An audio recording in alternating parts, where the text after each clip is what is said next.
Hello there and welcome to the Bicycle Diaries. Let's hit the road.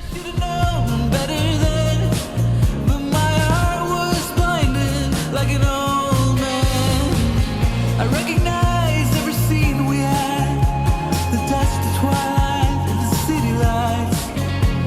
Oh, I didn't see it coming until it was over. I had to admit that I had to give myself a really good talking to this morning because I just did not want to go out. Mainly because it's cold, it's windy, and I just didn't feel like it. But it's not a bad day. Sun's kind of shining, it's a little bit overcast, but it's a lovely day to be out on the bike, and I'm jolly glad that I made the effort.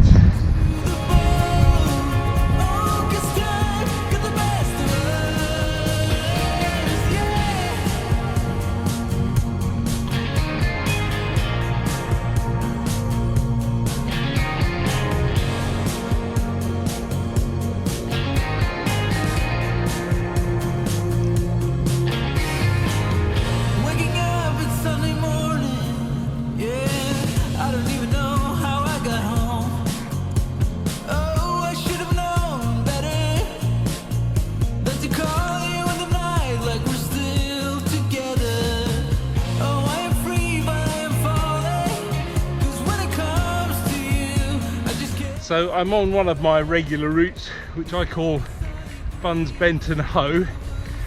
It's not desperately long, it's not desperately challenging, but it's a nice route. Quiet lanes, picturesque countryside. What's not to like?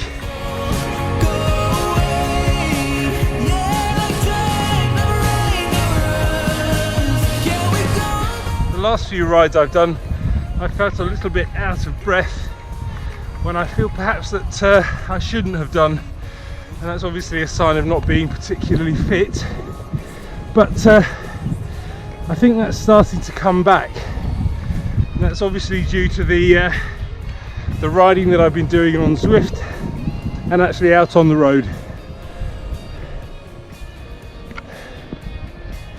If you've been watching these vlogs recently, you'll know that I've been riding the Tour de Zwift, and the latest stage was stage 5, and that was fairly easy going, I thought. I have to admit, I did take the easy option in doing the short course, but yeah, it was 30 kilometers in the bag, and they all add up.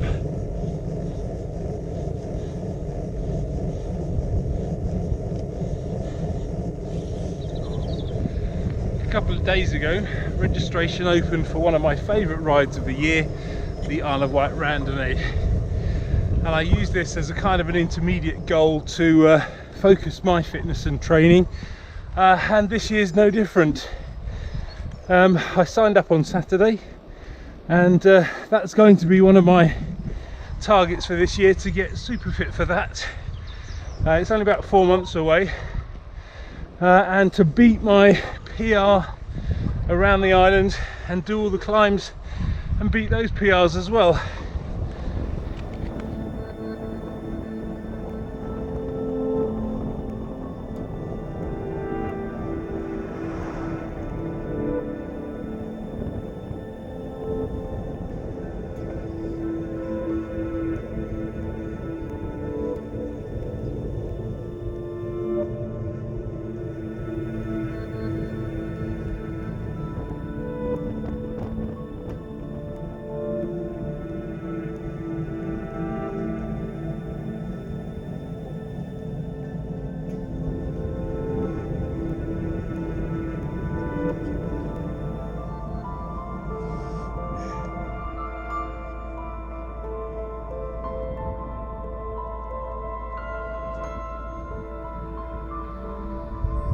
Well, that rapidly deteriorated. It turned out to be that the wind was a lot stronger than I first thought. It was a lot colder than I thought, and the ride consequently was just much harder than I thought. There's definitely a problem with positioning still, and I think I've narrowed it down to my left leg, so I think the cleat isn't quite right, so I'm going to have to investigate that.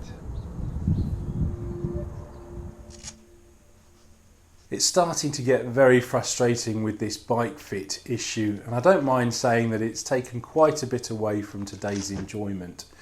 Basically, the right hand side of my body seems to feel okay, but the left hand side, it's like I'm riding a different bike. It just does not work at all.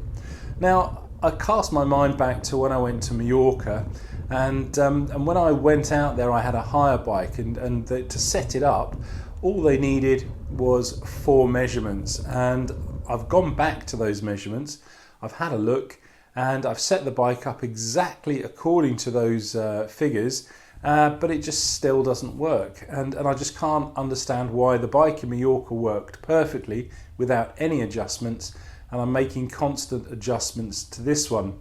And alternatively, my blue Trek, which I must admit I did have a bike fit originally when I bought it back in 2014, that seems to work as well. I did have a little bit of an issue probably this time last year where I made some adjustments to the seat pin height, but it seems absolutely perfect. And if I can only set my new Cannondale up according to my Trek and to the bike that I had in Mallorca, I think I'd be a much happier bunny. So to help me, I've downloaded the Bike Fit app for the iPhone. I've not really had a close look at it just yet, but from what I can make out, you have to set the iPhone up on a tripod, you set your bike up on a turbo trainer, and then the app kind of films you and tracks key points and gives you a report for the active bike fit. So I'm looking forward to seeing what results that will give me. So are you training for a particular cycling event? If you are, please tell me all about it in the comments below. If you found this film useful, please like and share. And if you'd like to get the most out of your cycling, please consider subscribing for my regular weekly uploads. Thanks for watching.